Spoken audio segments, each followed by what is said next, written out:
Axis. I recently put out a war weight calculator, and I started looking at other videos that talked about weights, and one of the most frequently asked questions was, what is weight and why should you care? I thought that was actually a good question to ask. So what I'm going to do is I'm going to break it down, kind of give you a simple view to describe what weight is and why should you care. So let's go ahead and dive in. All right. So we're going to take a look at a base. All of the defensive items on your base have a weight. This weight, basically it's a numerical value that's assigned based on the effectiveness of that particular item in war. All of these items popping down here have a numerical value that we're going to call a weight. Granted, all of these defenses have a weight, as they should, but there's more to your base than that. Got traps. They all have a weight as well. And there's actually more. These collectors and storages, all of these have a weight as well. Granted, they're not going to take down any troops that attack you, but those troops are going to waste their time trying to bring you down, and while they're doing that, perhaps some of your other defenses can bring those troops down. So they do have some defensive value to your base. There are other things on your base that have a weight, but it's more of an offensive weight. Your heroes have an offensive weight. Not only that, you have your troops and your spells. All of those have an offensive weight. Now, if you've been playing Clash of Clans for a while, you probably noticed that there are some items on your base that are just not included here. That's because they have no weight at all. You put them on scales and they're not going to even tip the scales. Now, if you've been playing for a while, you could probably name them. There are 9 of them. Can you name them? They are, you've got your clan castle, town hall, both barracks, both spell factories, your builder hut, of course your camps, and the lab. All of those do not have any weight associated with them. And there are other items that can appear on your base that don't have a weight either, so you shouldn't have to worry about them. Those are the trees, the stumps, the rocks, any of those. Also, if you put any flags on your base or statues, those do not have an impact to the weight. Just these items that you see here on the base. So what I'm going to do is I'm going to drill down into just one of these items. We're going to take a look at the Archer Tower. You'll see that as it levels up, the weight gets greater and greater. So a level 2 Archer Tower weighs more than a level 1, a level 6 weighs more than a level 5, and so on until it reaches max. Also, the increase between each of these, this jump between each level, is not always the same. Sometimes it is, sometimes it isn't. So it can vary between level.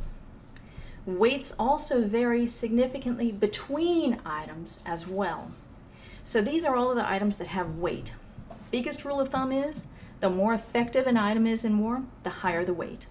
So looking at the defensive items, it's really easy. It's a no-brainer. You could pick out the heaviest ones right away.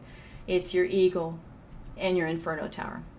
Those guys just bring the scales down, way down, because they're very heavy. On the lighter side though, I'm not going to even look at walls. Yes, one piece of wall weighs less than any item on here, but you're not going to build your base with one piece of wall unless you're engineered, and then you have other weight problems to consider. But the lightest one actually may surprise you. It's your air sweeper. Then some traps, okay? In fact, the air sweeper and the air defense, both of those combined weigh less than the next item in line, which is the skeleton trap. So I always say it's a good idea, once you level up to a new town hall and you've got your lab done and your camps and all that, go ahead and focus on your air defense next, because they have such little impact on the weight on your base. It makes good sense to just do that. Okay. Now let's look at the offensive side. Again, it's pretty logical. What is the least effective used in war? It's the goblin. Yes, you barely use those in war. Also, for the spells, it's lightning. There's only really one strategy that uses it. You've got the Zap Quake. Other than that, the other spells are used much more. Now, when you look at the troops, though, and the heroes, you would think that the Archer Queen would reign supreme and would be the heaviest one on there, but she is not. Believe it or not, there's another weighty lady out there. It's got your witch. Yep, she brings all those skeletons, so it makes sense for her to be nice and weighty there. For the spells, again, this is a no-brainer. If you've got a higher level base, you can probably name this one right away. It's your freeze. That one can stop the Inferno Tower and the Eagle artillery in its tracks. So it makes sense for that one to be pretty weighty. So put all of these together on your base and you get a war weight value. So let's take a look at, let's say this is your clan, a sample clan, okay? All of these bases on here have a war weight value. Every one of them. Some of them are low, like this one right here is the Town Hall 7. It doesn't have much on the base, so it's not that heavy. Versus this is a Town Hall 10, so it's going to have more of a war weight. So all of them have a war weight just by adding up all of the items on the base. Okay.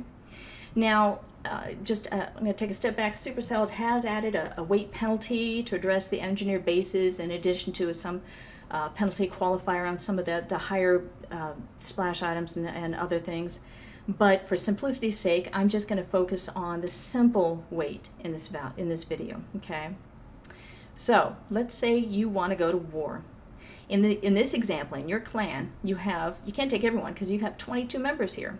So you have to pare it down. So let's say because of hero upgrades and people out, you're going to have 15 people in your war. To match up with another clan similar to your own, only the war weights of those in the war will be used in the matchup. These over here are not going to be counted in the war weight, in the whole clan weight. Only those in the war will be counted. All right? What's going to do for the matchmaking process, they're going to be ranked. Now, this is one of the things that's confused about the most in the war matchmaking process. There are actually 2 rankings done in the war. One is when you click on the war details and you look at the war map, that's one of the rankings, but it's only based on defense. It's only based on what you see on your war base. What is used in the matchmaking process, though, counts the offensive. And that makes sense because you want to have that counted on there so that you have a fairer matchup. So I'm going to take another step back here and let's look at a 50-50 war. Now, not all bases are counted at full weight for war matchmaking. The top 5 bases are always going to be counted at 100%. Doesn't matter if you're at a 15-15 war, 20-20 war, 40-40 or 50. Just the top 5 are going to always be counted at 100%. And then the next 10 will be counted at 85%, and then on down you've got 70% for the next 10, and then the final grouping down here is only at 55%. This is so that greater emphasis is placed on matching the top of the war map and less emphasis on matching the bottom. Okay, so let's go back to your clan. The top 5 bases right up here in your clan, these are all going to be counted at 100% of their war weight, offense and defensive combined. Then the next 10 will be counted at 85%. Put it all together, you're going to put it in a bucket, and you have your clan war weight. Now this is going to be put into a war bracket, and you're going to be matched against others in your bracket. You won't be matched against others in the bracket below you because you have more of a war weight, clan war weight, nor will you be matched against those in the bracket above you. Only going to be matched against those within your bracket, okay? Because you have similar weights. Excuse me. Other things that should be considered. They're going to be the matchmaking process is going to look at offense and defensive equally, but now a much greater emphasis is placed on the defensive progress so that it combats against those overly offense or defensive bases, in other words, the engineered bases. Also, any powerful, it's called the late game defenses, those like the Inferno Towers, the Eagle Artillery, the Grand Warden, all of those have much greater matchmaking impact, so that's also going to impact who you get matched against. Again, I mentioned earlier, the higher bases are going to count more than the lower to prevent the imbalanced war match makeups. Also, the win streak, if they're going to match similar win streaks against each other, So that's to help you break. If you're in a losing streak, you're going to be matched against someone else who is in another clan in a losing streak, so you have a better chance to break that losing streak. Things that are not considered: the level of your clan. Of course, that's not going to be considered. You could be a 14 level clan matched up against a 1. It'll still not be counted. It'll still not count in that war matchmaking process. Nor the number of trophies, nor your base layouts.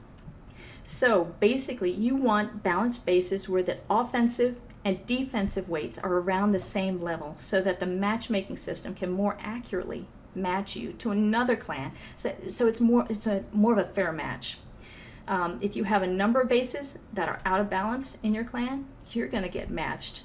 You're going to get mismatched, basically, and it usually goes against you. So once you're in the queue, stay there, or you're going to go back to the end of the line in the war matchmaking process. But eventually, you are going to get a war match makeup. So, what is weight? It's a numerical value. And why do you care? It's a strategic decision that impacts the clan in wars. It's not for you, it's for the clan. So be smart about it. I encourage you to use a tool to track your weights and that of your clan.